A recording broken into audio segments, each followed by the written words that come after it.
Gaano nga ba kalakas ang projected top overall pick sa 2025 NBA Draft na si Cooper Flagg ng Duke University? Si Cooper Flagg ay tinuturing na pinakamalakas na prospect sa 2025 NBA Draft dahil sa kanyang pambihirang kombinasyon ng size, skill, at basketball IQ. Sa taas na 6'9" na may mahaba at aktibong wingspan, kaya niyang maglaro mula small forward hanggang power forward. Pinahanga niya ang lahat sa kanyang unang season sa Duke University kung saan siya ay naging leader sa halos lahat ng statistical categories. Ayon sa maraming scouts, si Flagg ay may kakaibang instinct sa depensa na bihira sa isang batang manlalaro. Ang kanyang presence sa loob ng court ay ramdam hindi lamang sa opensa kundi lalo na sa depensa. Katulad ni Kawhi Leonard, si Flagg ay hindi kailangan ng spotlight para magdomina. Tahimik pero mapanganib, isa siyang silent killer na kayang buhatin ng isang koponan.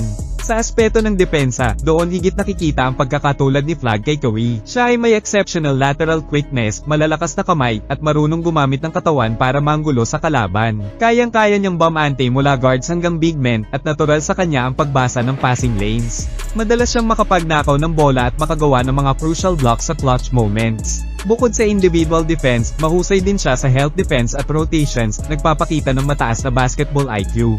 Tulad ni Kawhi, hindi lang siya athletic defender kundi matalino rin sa pagpili ng tamang timing.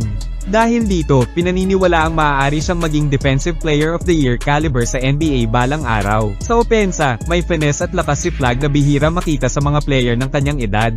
Marunong siyang umatake sa off-the-dribble situations at may maayos na footwork sa post. Kahit hindi pa sobrang elite ang kanyang shooting, consistent ito at may potential na mas lumalim pa. May mid-range pull-up siya na kahawig ng tira ni Kawhi, tahimik pero on point. Sa transition, kayang-kaya niyang dalhin ang bola at mag-set up ng teammates, nagpapakita ng pagiging playmaker kahit sa posisyon niyang forward. Marunong din siyang gumamit ng spacing at cuts para makahanap ng magandang posisyon. Sa kabuuan, hindi flashy ang kanyang opensa pero sobrang epektibo at calculated.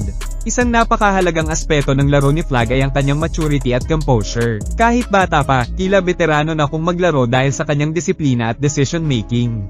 Hindi siya nagpapadala sa emosyon, at kitang-kita ang focus niya sa bawat possession. Ito ang isa sa mga dahilan kung bakit marami ang nagtuturing sa kanya bilang future franchise cornerstone. Tulad ni Kawhi Leonard, mas pinipili niyang hayaan ang laro niya ang magsalita kaysa sa salita. Laging handa sa pressure moments, hindi siya ibigay sa crunch time. Ang kanyang mental toughness ay pambihira sa isang teenager, at ito ang nagpapahiwatig ng kanyang long-term success sa NBA. Isa pang malakas na punto ni Flagg ay ang kanyang work ethic. Kilala siya sa kanyang dedikasyon sa training at sa patuloy na pag-improve ng kanyang laro.